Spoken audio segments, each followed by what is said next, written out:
Well, good morning, everybody. Southern Latitudes. I'm finally getting in here doing the salsa. I got 2 strips in, and I've run into sweet potatoes, and of course I don't want to tear them up.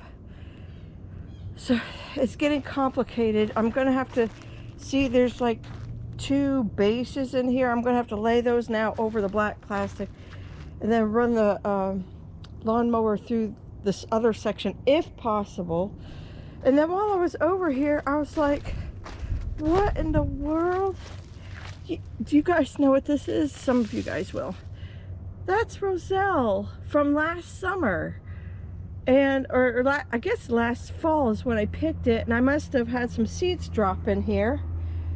And they survived all this jungle. That's pretty funny. So, oh my goodness. I'm kind of happy to see that. It's about the same size as the ones up front, so apparently it hasn't skipped a beat.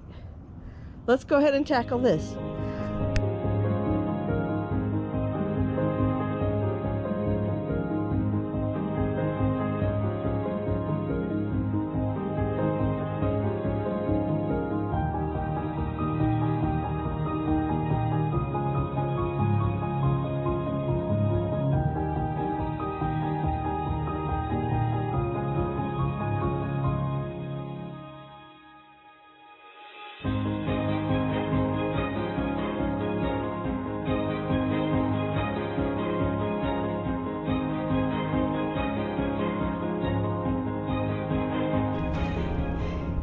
Okay, you guys, I got a 3rd new strip in here, plus the original 1 strip that Buddy's sitting on.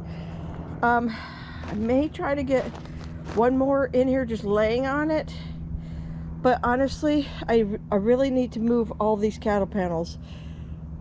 I'm not sure I have it in me, especially alone. Today's the last day with my son before he flies out. Do I want to tackle? I really don't want to tackle that, not alone.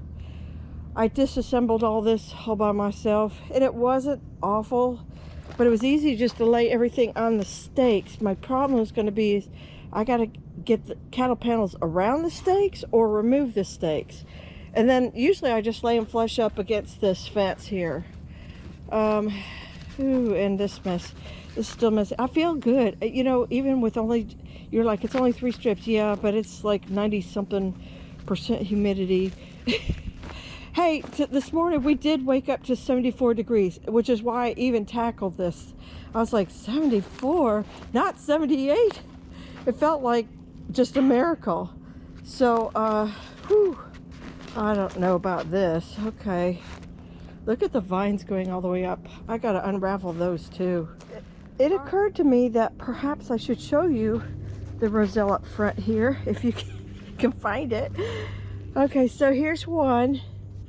There's 2 getting hidden. I gotta uncover it. 3, 4. These are the red Roselle with the traditional calyxes that I've always done for the past, I don't know, 4 years, 3 years, 4 years. And they're getting to the stage where they need to be staked.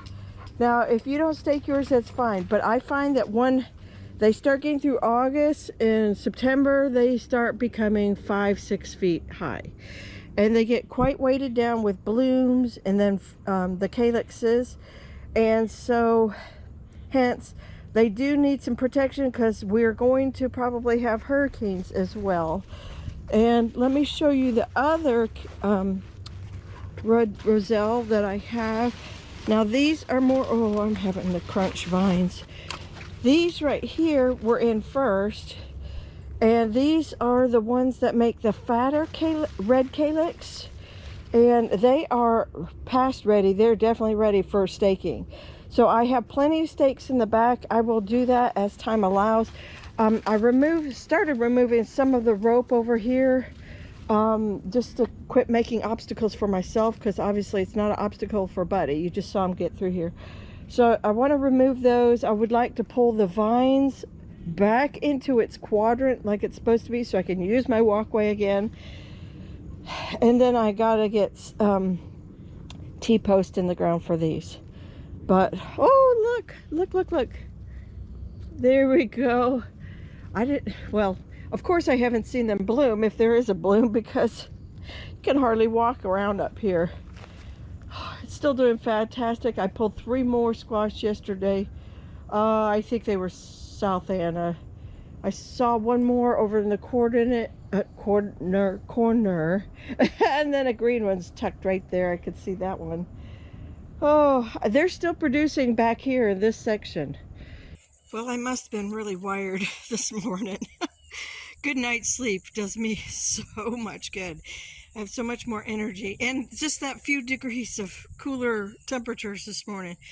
So my little plumeria that's right here, it's a dwarf plumeria. It has white blooms, and I don't know the name of it, but anyhow, it was encroaching out onto the grass and then over way too much underneath the window, and so that was trimmed up, and the little orange croissant underneath it. Now I can see some sunlight. You couldn't even tell the plant was there. I should have done it before. And then my beautiful Durante erecta, let's see, purple showers, golden dewdrops. It has so many names, but that was the scientific name for it, is the Durante. And it was also, I was like almost poking my eyes out, you know, cutting grass down there, and my son too. And so we decided we need to take the front off of it, and it'll flush back out because it's summer. But that was a job definitely needing to do. Just lift that canopy and take the front off of it to protect everybody's eyes. And while I was at it, my dear neighbor over here is elderly, and this corner sometimes gets a little away.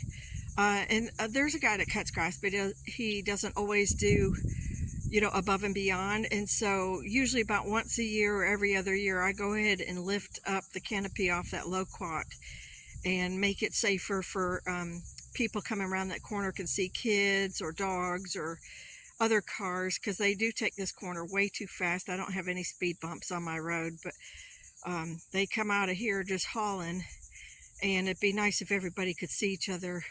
I've even had to back my car into the driveway extremely quickly in order to avoid getting hit. So anyhow, I lifted that canopy up right there, right in here.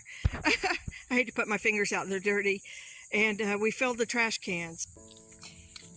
I had only filled one trash can until I got that little burst of energy.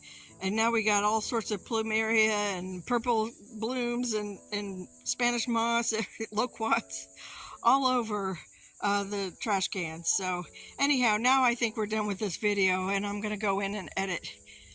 Take care, God bless, and I'll see you in the next one.